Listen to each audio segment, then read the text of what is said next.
is Pinaki, the Whole F'n Schmo #1 announcer. I ain't mad at you.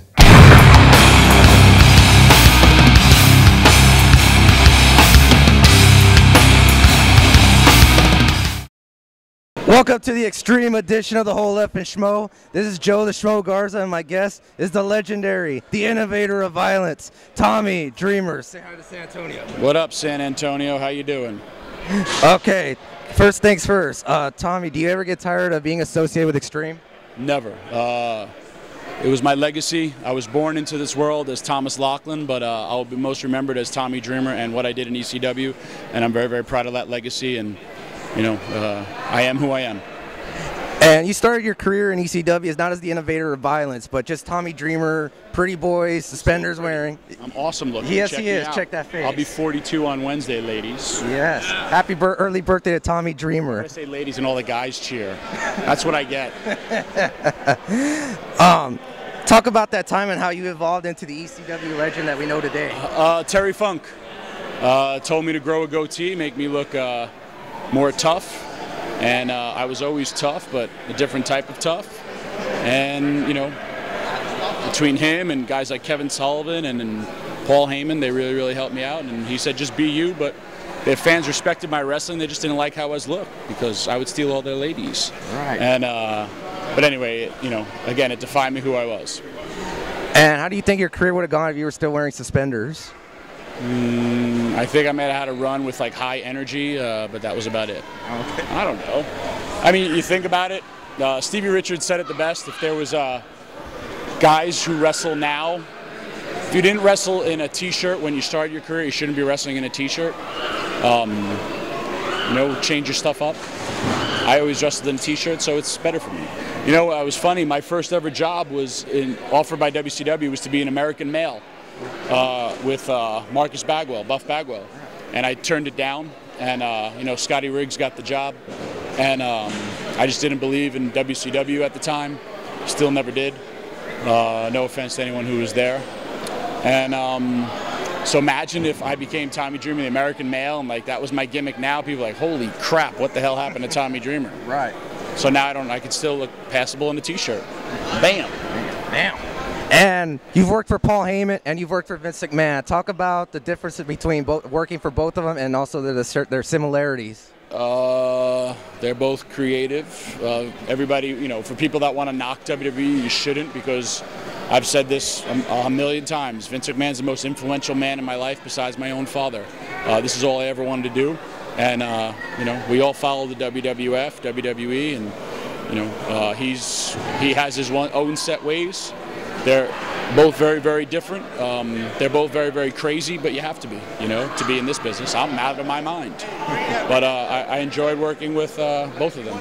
You know, I've been blessed to work with some of the best minds in the business.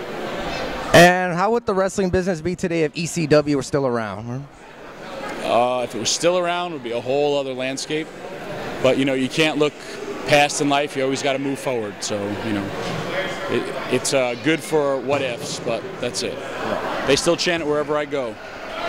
And you actually made appearances in WWE and TNA these past couple of months. I get jumped by everybody. Nobody likes me. Nope. If you guys jump me, I swear to God, I'll kill you right here on camera. Shield, Aces of Eights, everybody. Why? I'm a nice guy. Why would everyone want to jump me? And what was actually the most enjoyable one, even though you got beat up in both of those?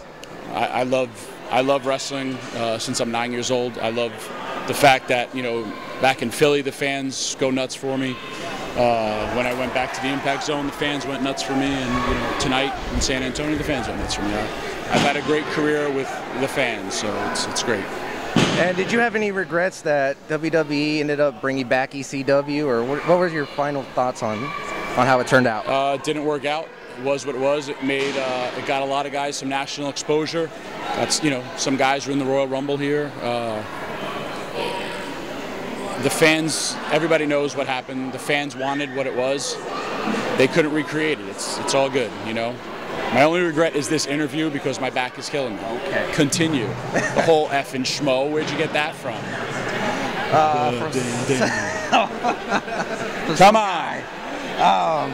Any well-known stars on TV that you recruited? You were in talent relations for a few years with WWE. I hired them all. CM Punk was one of my pride and joy.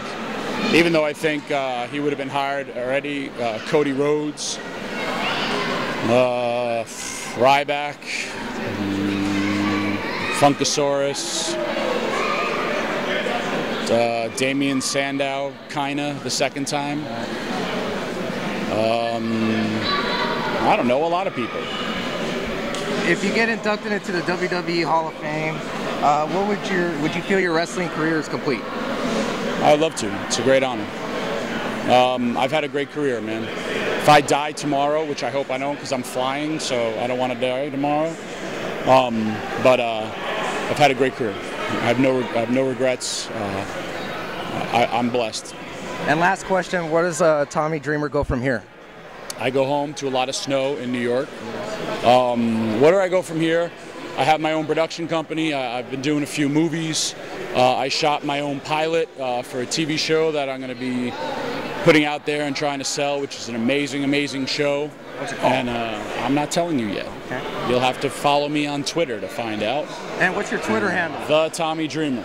And the best part about my life is I get to be a dad, and I get to see my girls, and that's kind of what I live for, and my dogs, and I'm very, very happy and content in my life. All right, that'll wrap it, folks. Thank you, Tommy Dreamer, the innovative of violence, for being.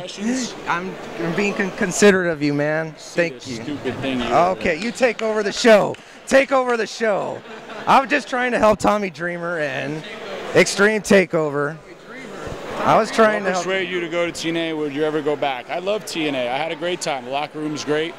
I don't know if I would go back because I don't feel they are progressing. I think they're actually going backwards. If inducted, you already asked me that. Have you ever faced a personal wrestling hero or wrestler that just amazed you? AJ Styles, I thought still think is one of the best in the business. I've tagged with Dusty Rhodes, I've tagged with Terry Funk, I've tagged with my idols, I've been with Ric Flair, I've wrestled them all. I've lost to them all too. I have a shitty career, win-loss record-wise. Why would anyone want to cheer for me? I always lost. And what nobody knows is that you were the first guy to kick out of the Superfly Splash. Yes, I was. Everybody knows that. Just go on Wikipedia, it's like the second thing they say. Who got this guy? Whole F'n Schmo my ass. All right, that's all your questions. Yes. Not bad, not bad. Well, thank you for wanting me. Thank all my fans for supporting me and following my career. I love you all, and I'm still a wrestling fan, and you still got to be, because this is the best business in the world. Thank you, guys. Thank you, Tommy Dreamer. Appreciate it.